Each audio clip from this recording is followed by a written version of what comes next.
You ask Tiger to solve. This deals with linear equations with one unknown. The final result is s equals 20. Let's solve it step by step. Simplify the expression. Expand the parentheses.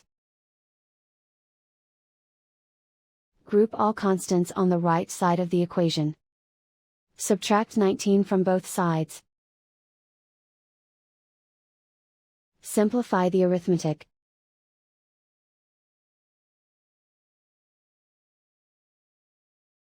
Convert the s into a positive number. Multiply both sides by -1. Remove the ones. Simplify the arithmetic. And so the final result is s equals 20.